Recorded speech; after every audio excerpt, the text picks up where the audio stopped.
this is what I'm doing right now. I've got one more song left. I'm downloading for tonight's set.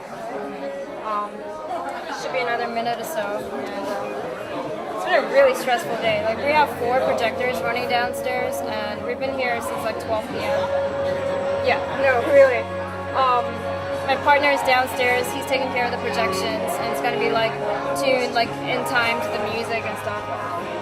Anyways, we got here. He set the first 2 projectors up on the ceiling, attached them and everything. Then one of them almost fell off, so he had to take it down, tie it up there all over again, and that took hours.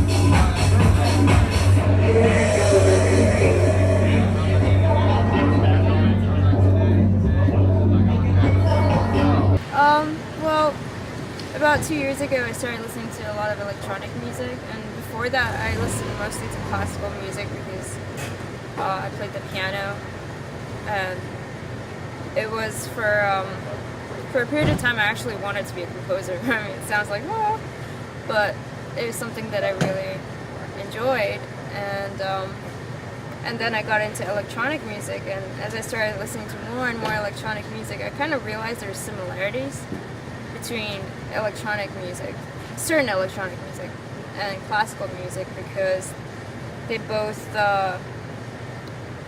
composed and they have a structure. They're mostly instrumental, and I started kind of appreciating these similarities, and I would listen to songs, like electronic songs on my iPod, and it would be on a playlist, and I would kind of catch myself like thinking, like, after one song plays and the next one comes, like, those 2 songs could match. Like, what if I could kind of, blend them together, or mix all these songs that I think have a similar theme or a similar sound, and that kept happening.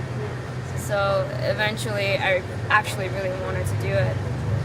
But I didn't have the means. I didn't have a mixer or like any of the equipment.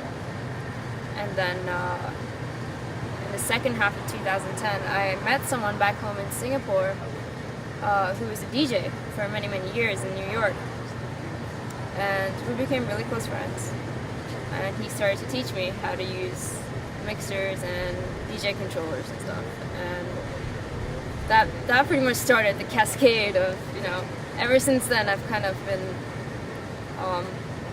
it's almost like a blessing and a disease at the same time, because I spent so much time on it. It's just completely taken over me. I go by Mesme, like M-E-S-M-E. I didn't want to use my own name for DJing. I don't know why. Maybe I like a little bit of mystery.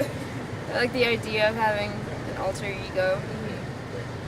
I wanted something that really had something to do with the kind of music I play. Because I feel like the kind of music that I play it's melodic, it's got harmonies, but it's still groovy and it's got a good beat. And I started playing around with words, and I didn't really have a starting point. This was the only thing I had in mind. Okay, it must really represent my music in some way. And one day while I was practicing, I think maybe one of the tracks I was playing was called Mesmerized or something like that. And I was like, Mesme. Yeah, I like that. And that's kind of how it happened.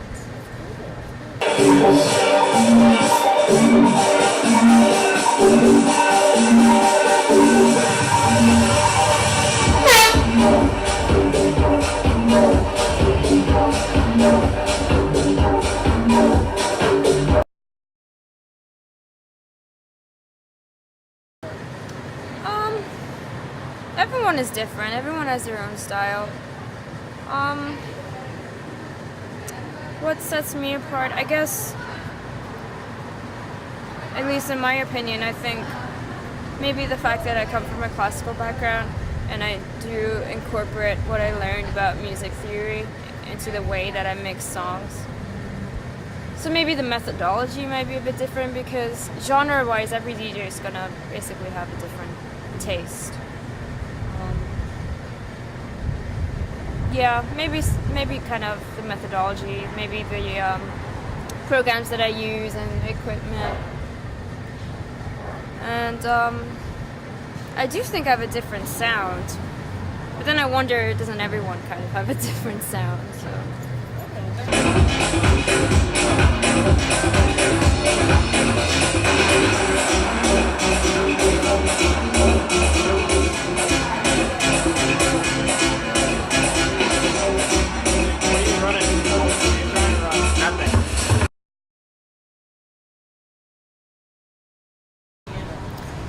Since I was about 11 or 12. And how old are you? I'm 21. Okay. Yeah, so it's a long time. Yeah. So, what, yeah, I guess so. What did you like about it, or what did you not like about it? Ever since I was very little, I wanted to play the piano, but you know, we didn't have the means at the time. And then when we moved to Singapore, you know, there were more opportunities there for piano lessons and stuff. So my parents enrolled me, and I don't know what drew me to it so much at the beginning when I was a young child. Maybe the way it worked, you know, this big instrument with all these keys, and it's like each key you press is a different sound, and maybe it just seemed really cool. But later on, I just really love the way a piano sounds. Just that rich tone to it is just so beautiful, and it's really the most complete instrument, you know, with 8 octaves and everything. But more importantly, I think it allowed me to express myself, because I think I'm a very sensitive person, and I need to kind of journal my thoughts and feelings in some format, and it doesn't always have to be music. It could be something else. It could be a piece of writing, but sometimes words are not enough. You know, there are things you just can't say in words. It's more ambiguous, so music kind of gave me that release.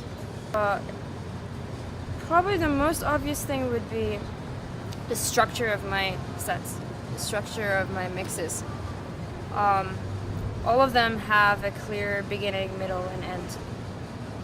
The whole thing is connected. One song has a relation to the next. It's not just, you know, a playlist of my favorite songs.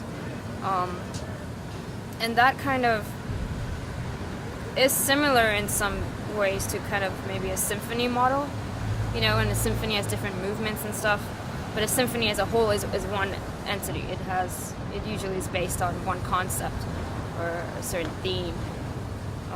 Often it's even in a single key. So when I mix, it's something similar in that respect. And also, to be honest, I think to understand how chords work, it's actually really helpful in DJing, because you're able to harmonize songs, because each song is in a particular key, and if you're able to recognize that, you can harmonize it with another song that's either in the same key or something that's complementary, and then it creates this really like awesome effect where someone who has never heard these songs wouldn't know that, like, if you mash them up, they wouldn't know that these are separate songs. It's blends so well that you think you're hearing one track. And sometimes I get chills. Like, sometimes I'll be really lucky and I'll pick 2, sometimes even 3 songs, and I harmonize them, and the result is like so wonderful that I'm just kind of like, whoa, you know, I wish someone was here to hear that right now. It's really rewarding. Yeah.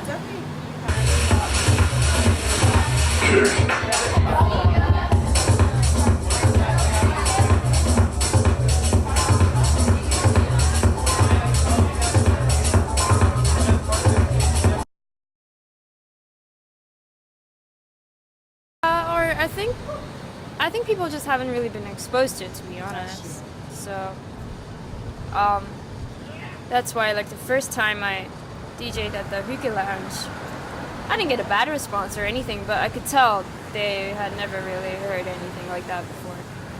But then as I had more gigs there, people started coming up to me and saying like, "Oh, I really like what you played." I was like, "Wow, thank you," and that kind of made me like, "Yeah, I do want to do something here," yeah, because the first two times I was kind of like, I'm not getting the response that I thought I would be getting, and I was like, should I even DJ here? Is it going to be a futile cause?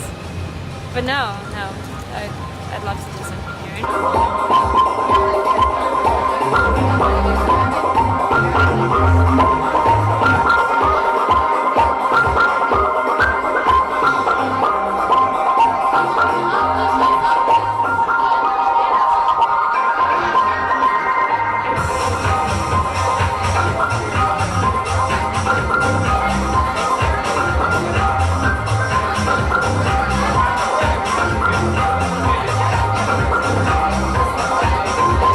I am super happy. It's just an amazing feeling. I am sucked into that thing completely. I'm completely into that zone. It's amazing, and yeah, I guess I'm completely enjoying myself. So I kind of like move around a bit, and I think that's important because as a DJ, you are setting the tone for the party. And if the DJ is just kind of standing there behind his computer, or even leaving the set and going and talking to his friends, and it's just like people are gonna look at you and just gonna be like, well, the DJ's not really that into it, and you'd be surprised like the effect it actually has like on the audience. Like it's just this implicit thing where if the DJ doesn't look like he's having fun, then somehow other people are kind of, I guess maybe it may seem like they're not confident, they're not taking it seriously. I don't know. I mean, music is really powerful, I think. So, like, the way you present it is important.